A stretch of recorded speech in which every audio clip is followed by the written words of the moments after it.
Maganti family issue Serilingampally MRO కార్యాలయానికి చేరింది. మాగంటి గోపినాథ్ మొదటి భార్యను తానే అంటూ మాలినీదేవి స్టేట్మెంట్ ఇచ్చింది.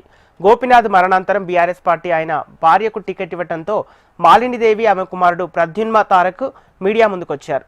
మాగంటి సునీతకు ఫ్యామిలీ సర్టిఫికెట్ ఇవ్వడంపై వారు అభ్యంతరం వ్యక్తం చేశారు.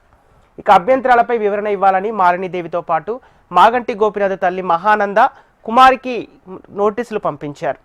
ఎంఆర్ఓ పంపించిన నోటీసుల మేరకు వివరణ ఇచ్చేందుకు శేరిలింగంపల్లి తహసీల్దార్ కార్యాలయానికి మాలినీదేవి ప్రద్యున్మ తారక్ వెళ్లారు.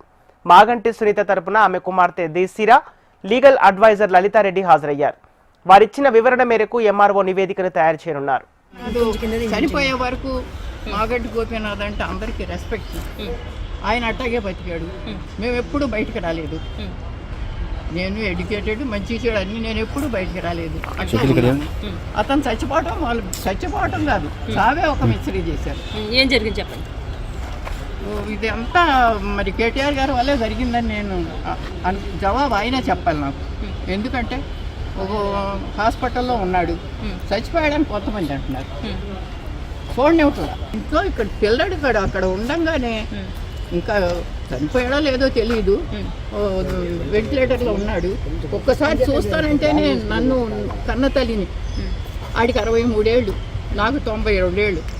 ఏమ్మా చివరి దశలో ఇటువంటి బాధ వచ్చింది ఏంటి? పిల్లాడిని చూస్తానంటే చూడలేకుండా చేసి 3 రోజులు మరి వెంటిలేటర్లో అట్టు పెట్టారు. నాకేంటి డాక్టర్స్ రావచ్చమ్మా అంటే నాకు తెలియదు కదా, ఆశ అనమాట. వస్తున్నాడు, అక్కడే పడినా. ఈ కేటీఆర్ గారు ఒకసారి వచ్చారు. వచ్చినప్పుడు అయ్యా నన్ను ఇటు రానివ్వట్లేదు, కొంచెం చెప్పాయా అంటే గమ్మని తలుపు మూసుకుని వెళ్ళిపోయాడు. కానీ అయ్యో వస్తాను చూస్తాను ఏంటమ్మా అని మాట కూడా అడగదు ఆయన. ఆశతో పరిగెడితే ఆగమ్మా లోపలికి వెళ్ళి వస్తాను, లోపలికి వెళ్ళి ఇంకో దారి నుంచి వెళ్ళిపోయాడు. ఇంకో దారి నుంచి వెళ్తున్నాడని అసలు విషయం చెబుతామని పరిగెత్తా. పడదాను ఈ వయసులో పరిగెత్తే గమనం తలుపు మూసేసుకున్నాడు. వెళ్ళిపోయాడు. అయ్యో ఒక్క మాట అయ్యా బాబు, ఒక్క మాట అయ్యా. వచ్చారు. మరి ఆయన వచ్చే వరకు ఈ చనిపోయిన బాడీని ఎందుకు కట్టి పెట్టారా అన్నది ఆయనకి తెలియదు.